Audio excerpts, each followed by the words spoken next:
Your words have impacted me just in the past 20 seconds. Just imagine what you're doing right now to millions of people listening or watching this. Well, I can't affect people. People can choose to be affected because they see themselves. This is a part of our story, and our chapters are still being written with new pages being written each and every single day. They walk away from what we're doing right here, David. They walk away with something that they can take that's a piece of themselves in it, as opposed to hearing what David has to say and hearing what Debra has to say. I want for people to hear something that they need for themselves, as you and I share human stories, not just voiceover stories. Welcome to the Reel Appreciation Podcast. I am David Clair Bennett, and with me today, I have such an amazing guest on the show. Someone who I grew up with, someone whose career has spanned from the iconic sketches of Mad TV, the best Whitney Houston impersonator of all time, to bringing these unforgettable characters to life in video games like Call of Duty and Star Wars Jedi, even animated shows like Family Guy and American Dad, and so much more. Please welcome to the show the incredibly talented Debra Wilson. Hey, everybody. David, thank you so much for having me. Thank you so much for being here. It means so much. I was telling you off camera how appreciative I am of you for doing this. Thank you again. My pleasure and my blessing. Thank you for asking, because you didn't have to ask. So I'm always grateful when someone asks and says, I appreciate you. Would you come on and share? And I was like, absolutely. Why not? Yes. And thank you. Yes. And thank you. The answer is always yes. And thank you. Well, thank you again. I see you, and I just want to tell you that. I appreciate you, and I see you, and I thank you. Well, you've had this incredible journey, and what really stands out is how diverse it's been. I've had a very credible journey. People use the word incredible all the time, saying that this is not credible. It's very credible. You work towards something, you love something, you have goals, you have desires, and all the complexities that go with it, and then when it comes, when it is there, when you meet it at its place and it meets you, and it's powerfully credible. It's amazingly credible. It's divinely credible. It's spiritually credible. It's creatively credible. It's very credible. I'm very grateful. I am so grateful too. And seriously, everyone who's listening to this, what she just said is so powerful. Your words have impacted me just in the past 20 seconds. Just imagine what you're doing right now to millions of people listening or watching this. Well, I can't affect people. People can choose to be affected because they see themselves in an experience or a vibration or frequency in the things that I say, because what I say, I activate. And people activate all the time. And sometimes it's a matter of them going, wait a minute, I resonate with that. And this way they'll take ownership. So I cannot change someone's life, but people can choose to have their lives changed because they vibrate with something that works for them. And once they accept it, they make it their own, because it's always been their own in the first place. They're just now catching up to that realization. I always say your destiny is up to you. I think it's a dual thing. I'm going to play, for all intents and purposes, devil's advocate and say that we're not completely in control of our destiny. Why? Because each and every one of us on the planet, as we come together, make choices. So there are certain choices that happen that we don't expect. And we pivot. We have to pivot. We have to absorb. We have to pivot. We have to release. We have to surrender. We have to accept. We have to move through, go through, and get through. And so we're continuing to grow ourselves and better know ourselves. That is our true destiny, as opposed to this is my trajectory in the three-dimensional world to get this thing, to acquire this career, to have this happen. Because sometimes things like that don't happen. And so we're not always in charge of our destiny, but we always have the opportunity to be in charge of how we experience it. Amazing. Because whatever you focus on increases. So be careful and full of care what you focus on in the experience. See, there's where we have a certain amount of control. We're beholden to the three-dimensional world. So if you want to become a doctor, you just don't all of a sudden decide, I'm going to become one. You've got courses, you've got classes, you've got school, you've got medical school, and then you've got tests. So in other words, the world is going, yes, but you must do this first. Yes, but you must do this first. Yes, but this is the prerequisite. Oh, you've got to interview. Oh, you want to go to this medical school? Here's what we need. Oh, you want to get these grades to go there? So we're always beholden to the three-dimensional world. However, how we allow ourselves to move through that, that's where we have our destiny involved. Our destiny is based on we are on the inside and how we handle things. So our destiny is not the outside, it's the journey, baby. It always will be the journey. Amazing. I want to go ahead and focus a little bit on your career. And I want to ask you, was there ever a moment where you truly just had to sit back and ask yourself, wow, is this really happening? No, I didn't, because for me, it wasn't a matter of, wow, is this really happening? I knew that it was a gift from God. I knew that it was a gift from the divine. I knew I had worked towards something and released it, because again, we're bartering with the three-dimensional world to have something happen.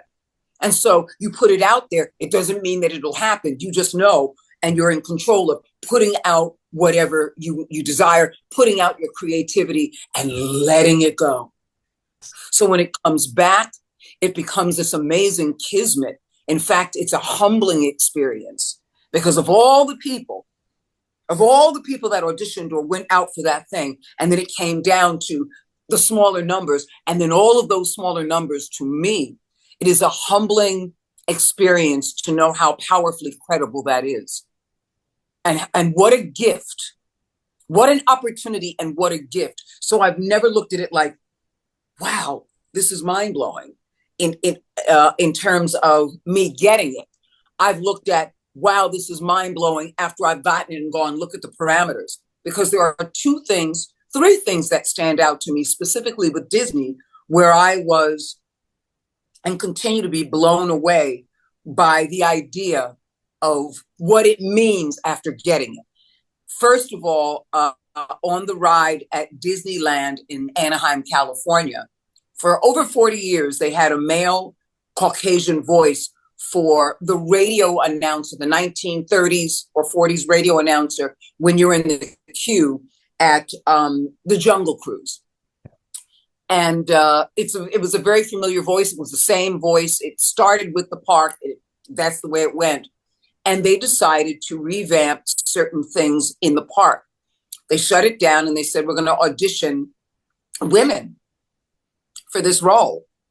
And I auditioned for it, and I ended up getting it, because I love doing 1940s or 30s radio voices. That happens to be one of my wheelhouses.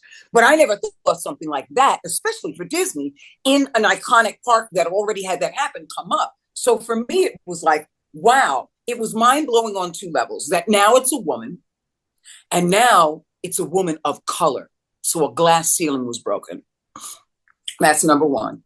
Number two, the second one was auditioning for Daisy Duck and booking it for Mickey Mouse Funhouse seasons 2 and 3.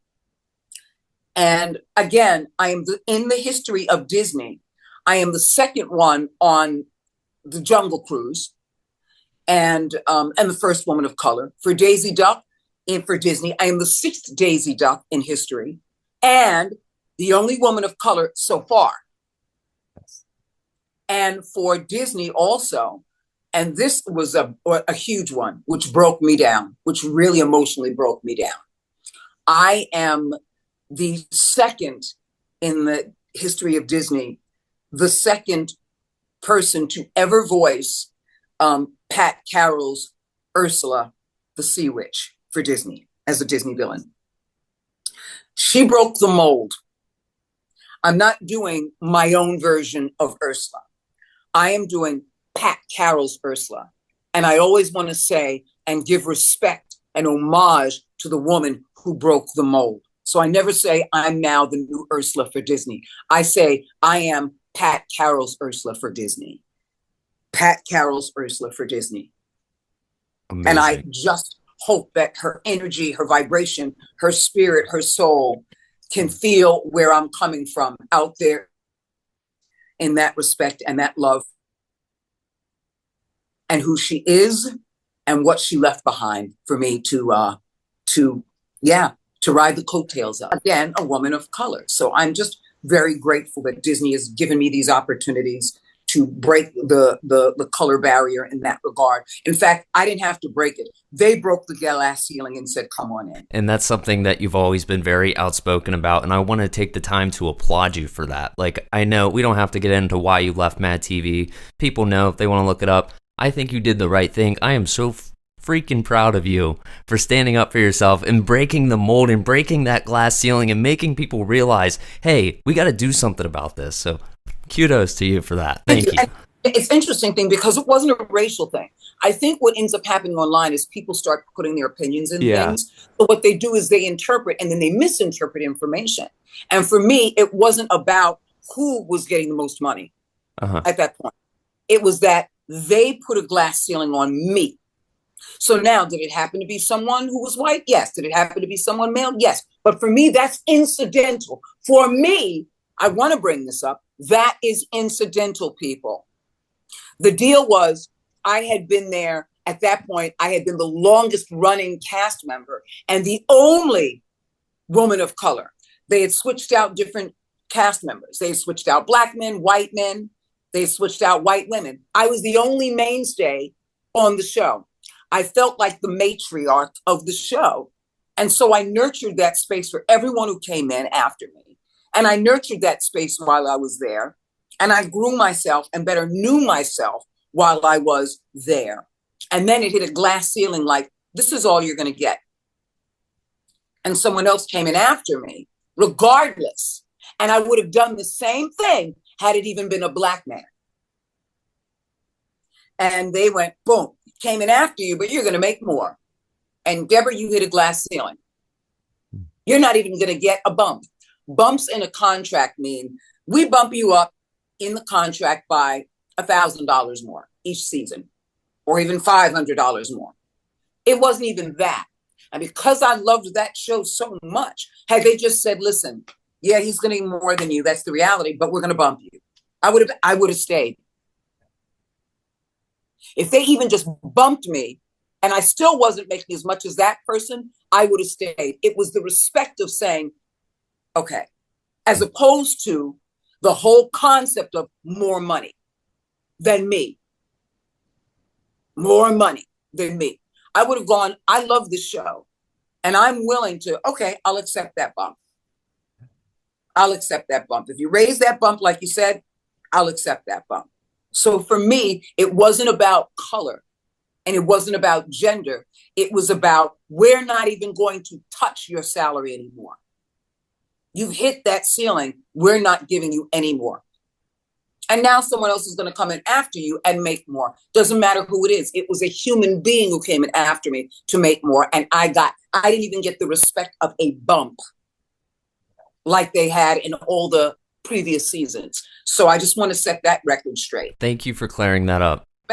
And it was a challenge, way big challenge on my career and everything else after that. Way big challenge because nobody was feeling me. Nobody wanted me. I wasn't working a lot. And that's okay because all of those things, God was saying, you're going to continue to grow yourself as you continue to find that moral and spiritual space. You're going to hold to it. And at the same time, you are designed for this crucifixion so you can be resurrected into something greater. So your philosophical ideas and your spiritual ideas will be your greatest strength and you will never be without them. And when you are not without them, people are going to recognize that strength and that power and the same joy that you had on Mad TV. And they're going to say, our doors are open to you. And that's exactly what happened with voiceover. Amazing. And I'm a voiceover actor myself. So I totally get it, where you're coming from with that. And I also want to take the time to where you were reflecting right now on a really shitty time, admittingly. But here's the silver lining. Look at all the amazing stuff you're doing now. You've been in Call of Duty, Star Wars, Family Guy, everything. Mickey Mouse's Playhouse. Mickey Mouse Funhouse. Mickey Mouse's Funhouse. Mickey Mouse Clubhouse is Tress MacNeille, the fabulous and amazing Tress MacNeille. She is the Daisy Duck for Disney. She is the character Disney voice of that. So when she didn't want to do season 1 of Mickey Mouse Funhouse, which was a preschool show, she was like, I've got a lot on my plate. And that's when they went on the search. Otherwise, she would have been doing it. Well, I want to take this time to say, look at all the amazing things. Silver linings. It's an interesting philosophically. I don't believe in silver linings because I think it's all one life, and we're matriculating through the experiences. You know what I'm saying? As opposed to, there are dark periods, but that is supposed to be to recognize that there is light within it.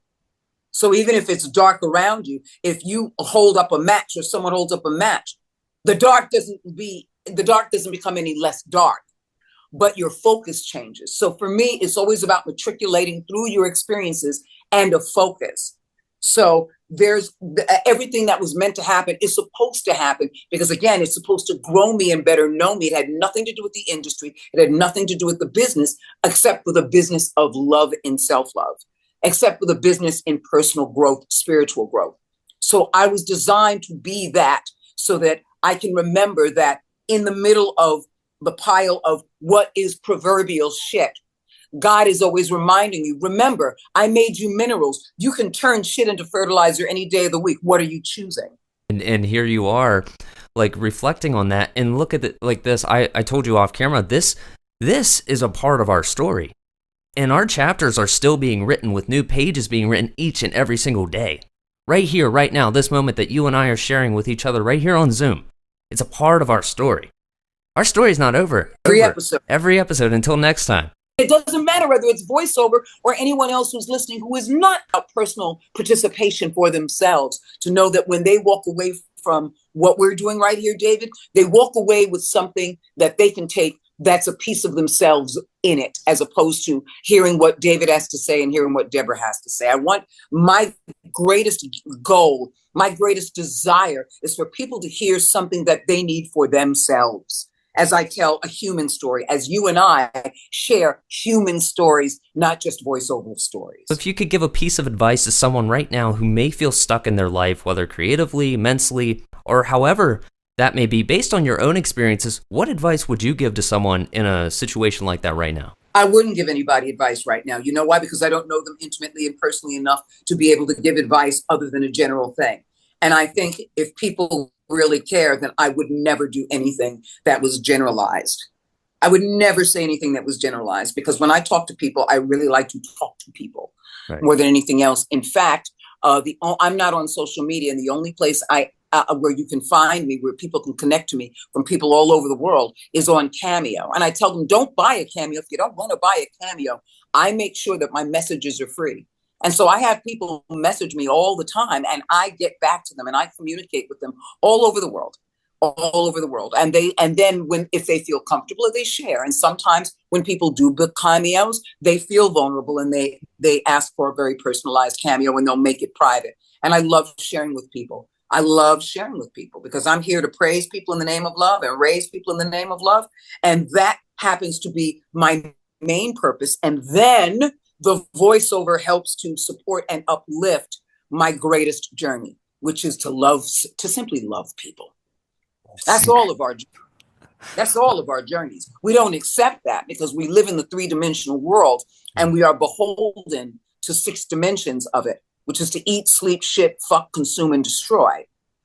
And so when we rise above those things that we do on a daily basis, we have a larger picture and a larger role to play that is more fulfilling to the soul. And so it is fulfilling to the soul, and it is a vibration that we get a chance to put out in the universe that raises the conscious vibration of love on the planet. And I know that that's what my calling is. And I think that's the calling of everybody. And we all do it in our own specific ways, our own intimate ways, and in our own specific and intimate times. And so for me, I would never want to give advice on a general level, because it's not anyone that goes, here's my specific situation. And I always want it to be very personal and very intimate, as if I'm hugging them right now. I'm so glad I asked you that too, because I love what you're doing on Cameo. I've never heard of anyone doing that, and I think that's so applaudable. Thank you so much for doing that. Well, you don't have to thank me. It's everyone else who comes to me. I'm grateful because they're the ones who say, I'm going to trust you. I'm going to be vulnerable with you. And I want to make sure that I create a sacred space for them to be loved and heard and seen. So thank them. Really, thank them. I have to ask you about Call of Duty, because I'm a big video gamer. Talk to me. How does it feel just to be... That's so crazy. I'm sorry. How does it feel to just be in a Call of Duty video game, like as one of the main characters like that? I've done a number of Call of Duties. Call of Duty, I've done at least 3 or 4 different Call of Duties.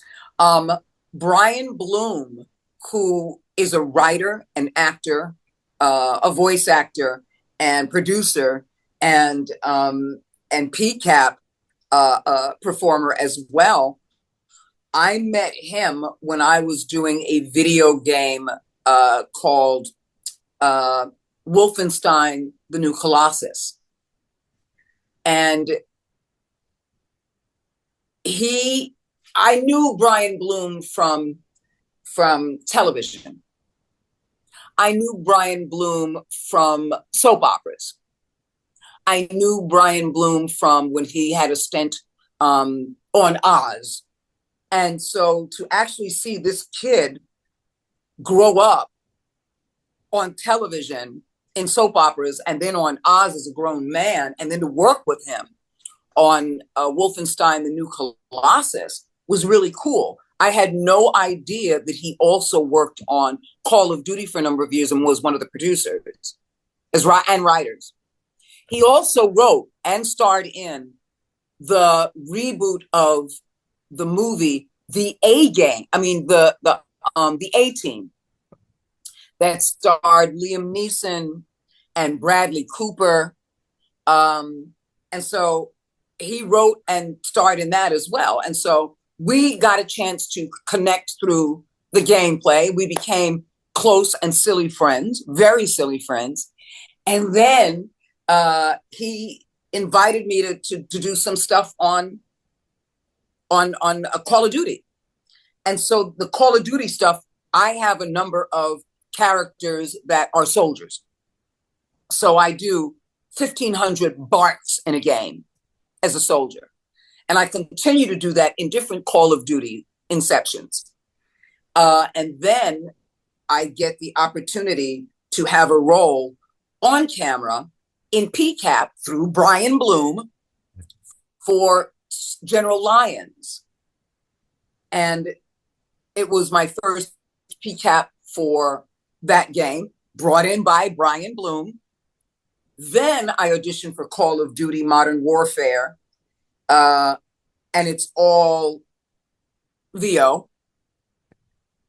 And it became a larger one. It was Exo Green. And so a couple of those I've done that I take people through the game. It was the Modern Warfare in which there were zombies. Okay. Which was the last one I did, and then the season after that. So I'm very grateful to be a part of the Call of Duty family at this point. Who knows where the future will go?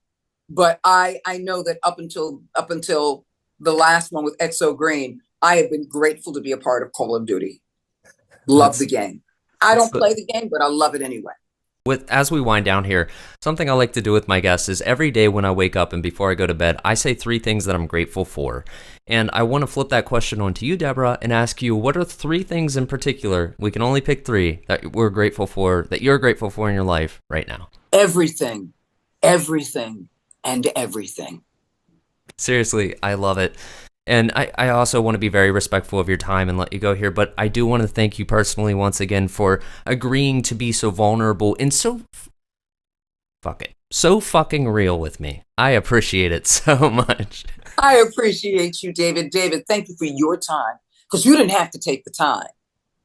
And I always say, like, even when I'm in my booth, whenever I'm in a recording studio, whenever I get a booking, whenever I am marveling that I am there doing what I do, I always remember to say my 6-word mantra: it didn't have to be me. But since it is, I thank you.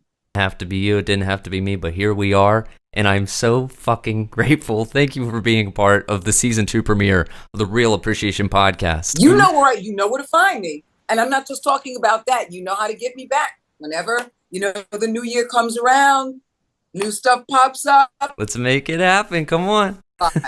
I'm going to take this quote from someone I recently met who is, I believe, going to become a very dear friend. And he said, I'll see you in the next episode. I'll see you in the next one, Debra. I'm David Clair Bennett. You've been watching Reel Appreciation. Buy a Cameo. Don't buy a Cameo because it's free for a cameo for Debra Wilson. Go check it out because she will listen to you like no one else has ever done something before. I truly hope you guys learned something today. Remember to love yourself, protect your mental health, because you fucking matter. Thank you so much, Debra.